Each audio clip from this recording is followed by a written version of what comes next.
Hello guys, this is Pradeep Bhagat. Welcome to my YouTube channel PK7P।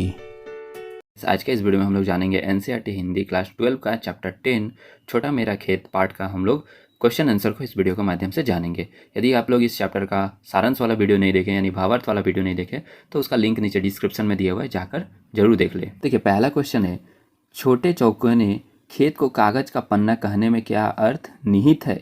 निहित का अर्थ होता है मतलब, इसका मतलब क्या है, इसमें क्या बात कही गई है। देखिए, उत्तर होगा कवि अपने कवि कर्म को किसान के कृषि कर्म जैसा ही बताता है। कवि कहते हैं कि मैं भी एक प्रकार का किसान हूँ। किसान के खेत के समान उसके पास चौकोर कागज़ का पन्ना है। जैसे किसान जमीन पर बीज, खाद, जल डालता है, उसी प्रकार मैं कागज़ पर शब्द भाव बोता हूँ। उसके बाद अनाज, फल फूल की तरह कविता पुष्पित पल्लवित होती है। इस प्रकार कवि का काव्य रचना रूपी खेती के लिए कागज के पन्ने को अपना चौकोना खेत कहते हैं। अगला क्वेश्चन है, देखिए, रचना के संदर्भ में अधड़ और बीज क्या है। उत्तर होगा, देखिए, रचना के संदर्भ में अंधड़ का आशय भावात्मक आंधी से है, जो किसी के मन में अचानक किसी वस्तु, व्यक्ति, भाव, स्थिति को देखकर उत्पन्न होती है। जैसे क्रौंच पक्षी के करुण विलाप को सुनकर वाल्मीकि के मन में काव्य उत्पन्न हुआ।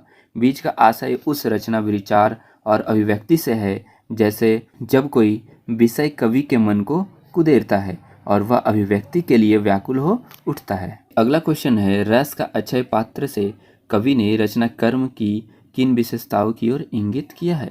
उत्तर होगा, देखिए, कवि ने रचना कर्म अर्थात कविता को रस को अक्षय पात्र कहा है। काव्य का आनंद दिव्य व कालजयी होता है।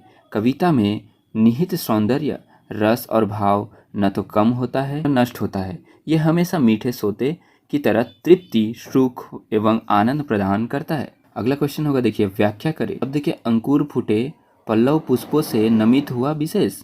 उत्तर होगा, देखिए, छोटा मेरा खेत में खेती के रूपक द्वारा काव्य रचना प्रक्रिया को स्पष्ट किया गया है।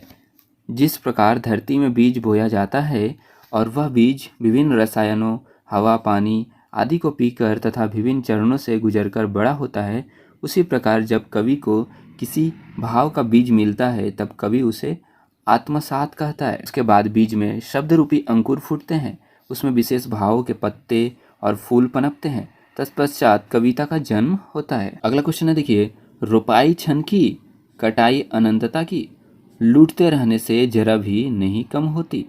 इसका उत्तर होगा, देखिए, साहित्यिक कृति से जो अलौकिक रस धारा फूटती है उसमें निहित सौंदर्य, रस, भाव न तो कम होता है और न ही नष्ट होता है। उसका बीज तो क्षण भर में बोया जाता है, किंतु उस रोपाई परिणाम यह होता है कि यह रस धारा अनंत काल तक चलने वाली कटाई के रूप में आनंद देता रहता है। जितना लोग उसका सुख उठाते हैं उतना ही यह बढ़ता है। अगला क्वेश्चन है, देखिए, शब्दों के माध्यम से जब कभी दृश्यों, चित्रों, ध्वनि योजना अथवा रूप, रस, गंध को हमारे इंद्रिक अनुभव में साकार कर देता है तो बिंब का निर्माण होता है। इस आधार पर प्रस्तुत कविता से बिंब की खोज करें। उत्तर होगा, देखिए, इन कविताओं में दृश्य यानी चाक्षुष बिंब उकेरे गए हैं।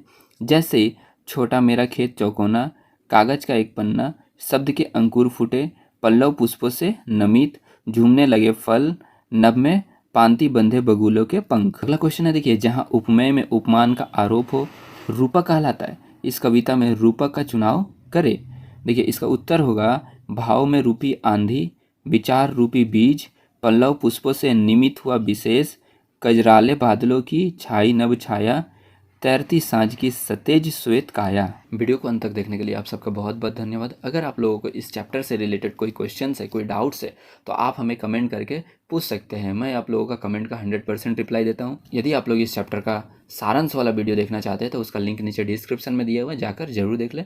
मिलते हैं आप लोगों से एक नए वीडियो में एक नए टॉपिक के साथ। तब तक के लिए जय हिंद, वंदे मातरम।